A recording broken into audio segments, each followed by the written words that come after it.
Assalamualaikum warahmatullahi wabarakatuh. Hai. Pada kali ini, kami akan memaparkan materi tentang sistem dan dinamika demokrasi Pancasila. Yuk disimak!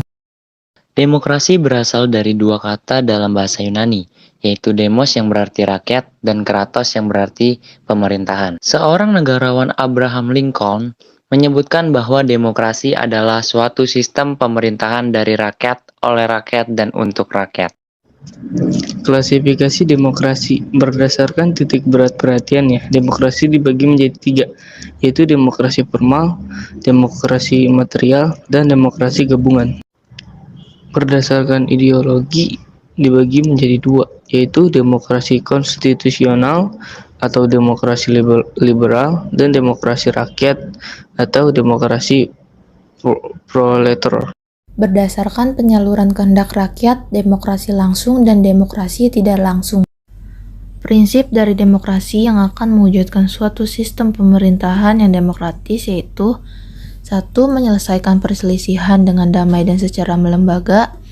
2. Menjamin terselenggaranya perubahan secara damai dalam suatu masyarakat yang sedang berubah. 3. Menyelenggarakan pergantian pimpinan secara teratur.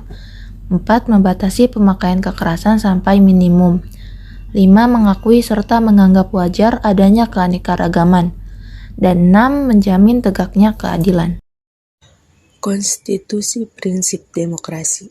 Yang pertama, dalam pasal 1 ayat 2 Undang-Undang Dasar 1945 sebelum diamandemen. Yang kedua, dalam pasal 1 ayat 2 Undang-Undang Negara Republik Indonesia tahun 1945 setelah diamandemen. Yang ketiga, dalam Konstitusi Republik Indonesia Serikat pasal 1C. 4. Dalam Undang-Undang Dasar Sementara 1950 pasal 1. Indikator-indikator menurut rumusan Avan-Gapar. Yang pertama, akuntabilitas. Yang kedua, rotasi kekuasaan.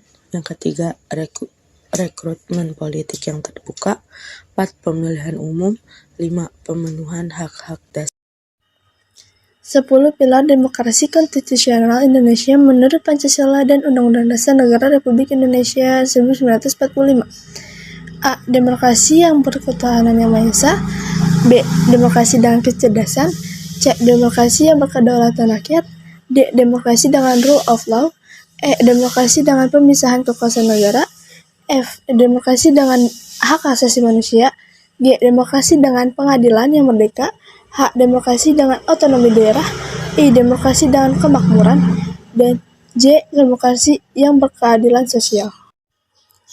Pelaksanaan demokrasi di Indonesia pada tahun 1945 sampai 1949 sering disebut masa pemerintahan revolusi awal kemerdekaan.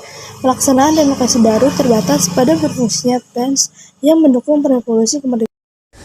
Lalu kemudian tahun 1949 sampai 1959 terjadinya dua kali pergantian Undang-Undang Dasar. Yang pertama, pergantian Undang-Undang Dasar 1945 berubah menjadi Undang-Undang Dasar RIS pada tanggal 27 Desember 1949 sampai dengan 17 Agustus 1950.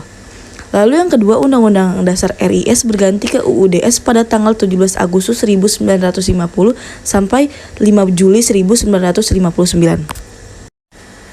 Kemudian, pada tahun 1959 sampai 1965, pelaksanaan demokrasi tidak berjalan baik karena Dewan Konstituante yang bertugas membuat Undang-Undang Dasar tidak berhasil merumuskan Undang-Undang Dasar baru.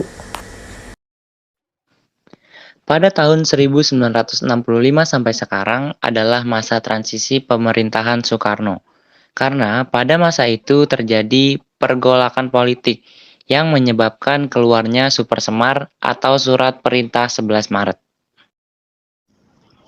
Demokrasi masa sekarang, pelaksanaan pemilu sudah demokratis karena adanya pergantian kekuasaan atau rotasi kekuasaan, pola rekrutmen politik yang terbuka, dan hak-hak dasar warga negara terjamin. Wassalamualaikum warahmatullahi wabarakatuh. Sekian, terima kasih. Annyeong.